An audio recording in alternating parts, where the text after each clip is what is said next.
How to protect your books from termites. Hello everyone, welcome back. I'm Rachel from Books and Bobs. Yesterday I have mentioned a story of my friend who works for a charity organization about her receiving a box of donated books that are full of termites inside the box. And unfortunately, she is not the only one who had this close encounter with termites. I've had the misfortune of, having to deal with termites myself. A very close encounter, horrible. And I like to share my horrific experience with you guys today. So I kept some of my books in a box. I ran out of shelf space. No more shelf space left for some of my new books, so I kept them in a cardboard box that I found lying around somewhere.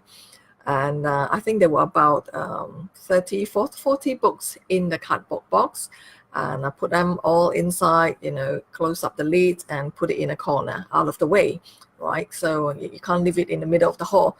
So I put it in a corner, but at that time, what I didn't realize was the box was sitting over a hole where the phone cable comes out, right? Because I live in a condo, and all these phone cables, they come out from the floor or from the wall, and beyond that is the track where that's how you get cables all the way up to the high stories. Oops, sorry. That's my alarm. So let me turn off the notifications. Okay, sorry about that. So these tracks are actually highways for termites. So if you think that if you live in a high-rise building you're safe, you're not really, because they can go through all these tracks, phone lines or any cable lines, and go all the way up to 20 floors, 30 floors. All right. So I didn't realize that my box of books were sitting over this cable hole. And one day I was looking for a book, and I remember that box in the corner. So I pulled the box out, and then I opened the lids, and out came all the termites. Hundreds and thousands of them just came crawling out, and it was like, imagine those horror movies where you see lots of creepy crawlies and coming your ways, crawling and trying to cover you up and eat you up and stuff like that. It reminded me of that. They are obviously not going to eat me up. Watching them crawling out of the box, it was just bring me goosebumps. And of course, by the time you found any traces of termites, it's already too late. That means the termites already got to your books. And the next question is how damaged your books are. And unfortunately, for my case, I lost all my books that day. Right, none of them are really salvageable. They've all got holes through them, and not only that, but for those of you who have any encounters with termites before, you know that termites leave behind some mud trails, right? Some mud and sandy trails everywhere they go. So that's how you can detect termites. And so all the books were covered with these mud trails, dried mud trails, and holes and stuff. It was just too disgusting. I had to chuck away the whole box of damaged books. I didn't even send it to recycle center because it's just too disgusting. At that point, I was, being still in shock. I was worried that, sending the books to the recycle centers, I would then bring the termites to them and, infest them as well.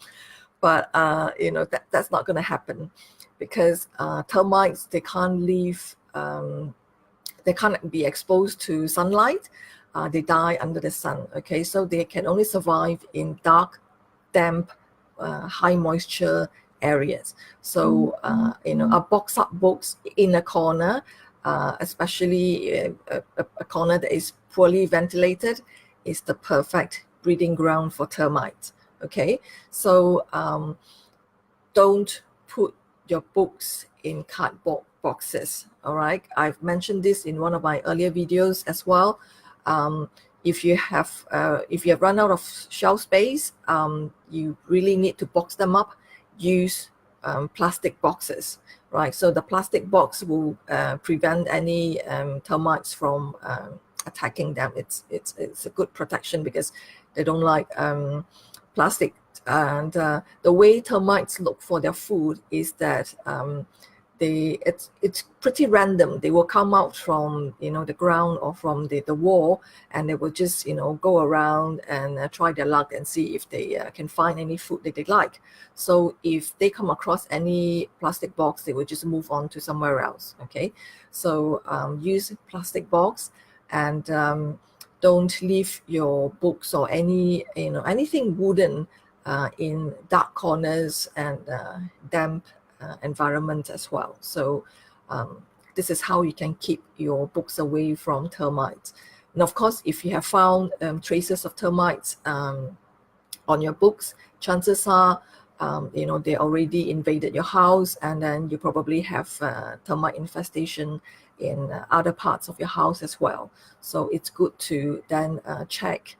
Don't think that, it's just my books. Once they are there, they come fast, and they bring the whole troop here. And you might want to get some professional to come in, pest control people, to give your house a thorough check.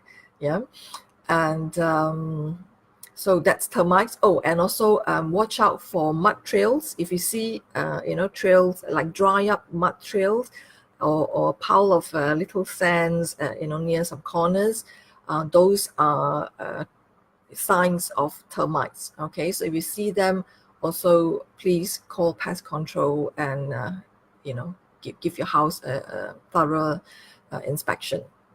Okay, so that's termites. So very sadly, I lost a lot of books that day, 40 of them. My heart still aches when I think of that. It is too painful. So learn from my painful experience, please. And also today, one of my customers, Grace, asked me a question. Can you keep books on open shelf? If you don't want to box them up. Yes, open shelf is fine. As long as they are not under any direct sunlight. Because sunlight and moisture are the two biggest enemies to the books, besides organic enemies like termites or silverfish or mold. Sunlight and moisture are very bad for the books. That they are the cause of the browning of your books, and also the foxing and yellow spots on the books. These are all caused by moisture and sunlight. Okay, so keep the books on shelf, but make sure your bookcase is not next to the or near the sunlight. And sometimes it doesn't have to be direct sunlight. As long as you get quite a lot of sun nearby, the oxidation of the paper would happen.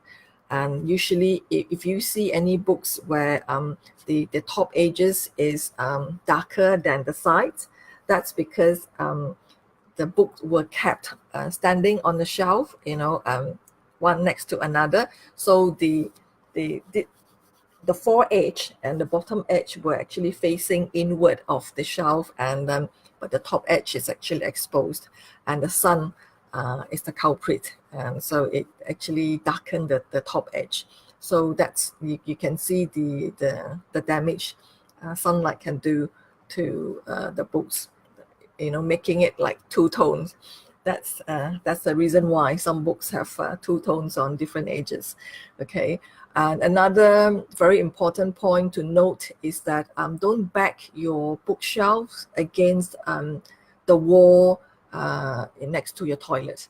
Okay, the reason is because especially if your house is not a new house, a lot of time the waterproofing on the wall will start to wear out, and moisture can seep through the wall.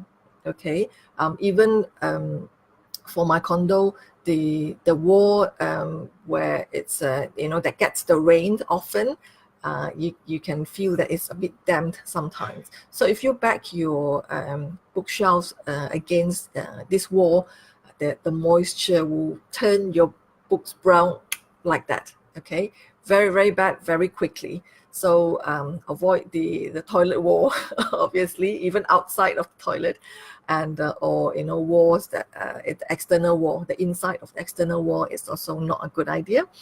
And also try to avoid the sunlight. Okay, you can put it near any dark places, but as long as you don't have any lots of wood or paper near it, and always checking is important. Even if you have your books kept in plastic box, it is good to also open up the box and check them and let the air breathe regularly.